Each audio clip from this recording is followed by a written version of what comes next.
రాజశేఖర రెడ్డి తోటి దాన్ని ఫ్రెండ్షిప్ అనండి, లేకపోతే గురు శిష్య సంబంధం అనండి, చాలా ఎంజాయ్ చేశాం తప్ప ఎప్పుడు ఒక్క మాట కూడా అనలేదండి. రాజశేఖర రెడ్డి జీవితంలో ఒకే ఒకసారి నా మీద ఆయన సీరియస్ ఎప్పుడు ఏంటంటే, మొన్న ఎలక్షన్ ముందు ఒక 2 సార్లు సోనియా గాంధీ గారు వచ్చారు. 2 సార్లు ట్రాన్స్లేషన్కి వెళ్ళాను.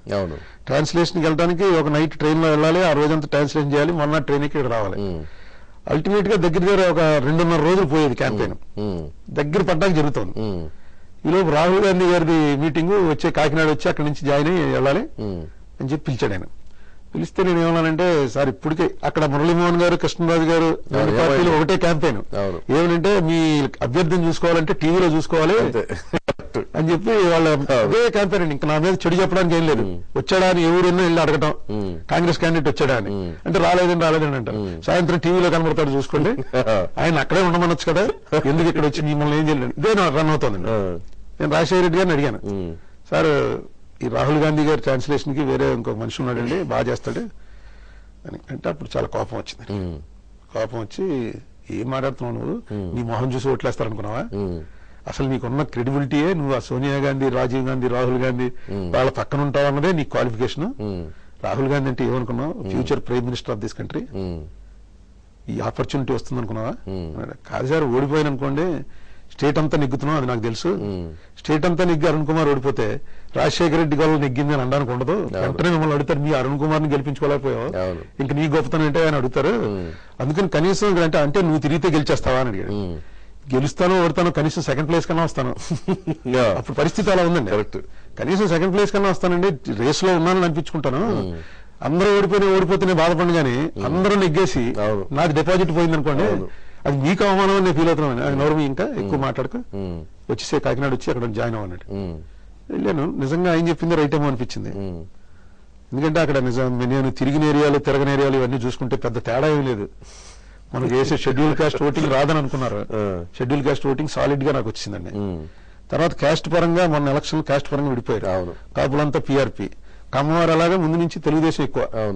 అంటే మాకు కూడా కొంత పర్సంటేజ్ ఉంటుంది, కానీ తక్కువ, బాగా తక్కువ. కమ్మవారు ఎక్కువ మంది తెలుగుదేశం, కాపులందరూ పిఆర్పి అయిపోయారు. షెడ్యూల్ కాస్ట్ ఓట్లు నాకు గట్టిగా పడ్డాయి. అనపర్తిలో రెడ్లు ఓట్లు ఈ క్యాస్ట్ కాంబినేషన్ లో కాంగ్రెస్ అయిపోయాయి. అది సేవ్ చేసిందని బతికిచ్చేసింది. అక్కడే రాజమండ్రి 2,000 అంతా వచ్చినట్టుంది, అక్కడ మాత్రం 46,000 మెజార్టీ వచ్చిందండి. ఇప్పుడు వాళ్ళే తెగదిట్టేస్తుంటారు, జగన్మోహన్ రెడ్డిని సపోర్ట్ చేయకపోవటం ఏంటి, నువ్వు వెళ్ళాలి, నీకు అనవసరంగా ఓటేసాం, మురళీమోహన్ కేసినా బాగుండేది, ఇలా చాలా మంది చెప్తుంటారు. అనపర్తి వాళ్ళే ఏ ఊర్లో వాళ్ళు ఎవరో ఫోన్ చేస్తారండి, నేను గుర్తున్నానా, పలానా ఊరి నుంచి మాడుతున్నాను, ఏమి ఫౌల్ కాల్స్ కాదు, అనానమస్ కాల్స్ కాదు, నేను సత్యరెడ్డిని మాడుతున్నాను అంటే, చెప్పండి సత్యరెడ్డి గారని, మా ఊర్లో నీకు 1,500 మెజార్టీ ఇచ్చాం, ఎందుకు నాయనా మా కొంప ముంచడానికా అంటే, నేనేం చేశానండి, ఏం చేయడం ఏంటి, జగన్మోహన్ రెడ్డికి వ్యతిరేకంగా వెళ్ళడం ఏంటని. నేను ఎప్పుడు వ్యతిరేకంగా మాట్లాడానండి, ఏదో నీకు ఓటేసినందుకు మాకు బుద్ధి చెప్పు అని చెప్తూ ఉంటారు. మరి ఏం చేయను, క్షమించండి, ఇంకీసారి మీ దగ్గరికి వచ్చి అడగలండి, మళ్ళీ ఇంకసారి నిలబడలేండి, ఇప్పుడే రాజీనామా చేసేయచ్చు కదా, మళ్ళీ ఎందుకంటే మీకు మళ్ళీ ఇంకోటి వస్తారు, వాడిని తిట్టాలి. ఎందుకంటే ఏమన్నాను లేదు, నిజంగా అక్కడ మేము ఓట్లు వేసిన వాళ్ళే అంత. ఇప్పుడు రెడ్లందరూ అక్కడ జగన్మోహన్ వెళ్ళిపోయినట్టు అందరూ, అంటే యంగ్ జనరల్ గా యంగ్ రెడ్డిస్ లో, యూత్ లో కొంత రాజశేఖర రెడ్డి గారు చనిపోయిన తర్వాత మాత్రం అండి, రాజశేఖర రెడ్డి గారు బతికున్నప్పుడు ఆయనకున్నటువంటి క్రెడిబిలిటీ కానీ, ఆయనకున్నటువంటి పేరుకి, ఆయన చనిపోయిన తర్వాత వచ్చిన దానికి ఎక్కడ పోలిక లేదు. కొన్ని వేల రెట్లు పెరిగిపోయాయండి. ఎందుకంటే తర్వాత జరిగినటువంటి పరిస్థితులు, పరిణామాలండి, అదే రెసెషన్ ఎఫెక్ట్, వరదలు, తెలంగాణ యాజిటేషన్ అన్ని కలిపి ఏంటంటే, రాజశేఖర రెడ్డి బతుకుంటే ఏవి రాకపోను కానీ ఒక నమ్మకం వచ్చింది. జనరల్ గా మన సైకి ఎలా ఉంటుందంటే, చనిపోయినటువంటి వ్యక్తిని దేవుడితో సమానంగా చూస్తాం. అతనికి మీకు శత్రువు అయినా సరే చెడైతే మాట్లాడడం. కానీ దురదృష్టవశాత్తు ఏంది, రాజశేఖర రెడ్డి గారు చచ్చిపోయిన తర్వాత కొంతమంది చెడు మొదలెట్టారు. దోచేశాడు రాష్ట్రాన్ని, అది చేశాడు, ఇది చేశాడని. మా వాళ్ళే అదే జగన్ కి టానిక్. అది దాంతో జనరల్ గా మాకే అందరికీ ఇదేంటిది, రాజశేఖర రెడ్డి గురించి నిన్నటిదాకా సీఎం ఉండి అంత దారుణంగా చచ్చిపోతే ఇలా బ్యాడ్ గా మాట్లాడుతున్నారు ఏంటనేటువంటి ఒక ఫీలింగ్ రాజశేఖర రెడ్డి శత్రువుల్లో కూడా వచ్చిందండి. ఇంకా రాజశేఖర రెడ్డిని దేవుడిగా చూసే వాళ్ళు ఇంకా ఎక్కువ వస్తుంది కదా. సహజం. అదే జగన్ కి ఇప్పుడు టానిక్ కింద పనిచేస్తుంది. ఆ టానిక్ ఎంతకాలం ఉండొచ్చు అంటారు? టానిక్ రోజు వేసుకోవాలండి. ఎప్పుడైతే యువతలు వేయటం మానేస్తారో అప్పుడు దాని ఎఫెక్ట్ ఉండదు. అదే వీళ్ళు వేయటం మానేయాలిగా. అదే వీళ్ళు వేయటం ఎప్పుడు మానేయచ్చు.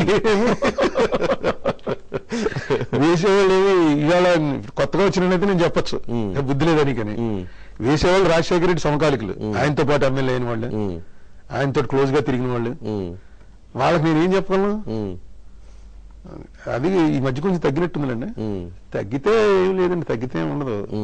రాజశేఖర రెడ్డి మావాడని కాంగ్రెస్ క్లెయిమ్ చేసుకోవడానికి ఎప్పుడు అవకాశం వస్తుందంటే కాంగ్రెస్ వాళ్ళు ఎవరు కూడా రాజశేఖర రెడ్డి గురించి చెడుగా మాట్లాడడం మానేస్తే వచ్చేస్తుంది. Flying to Hyderabad, Bangalore or Chennai?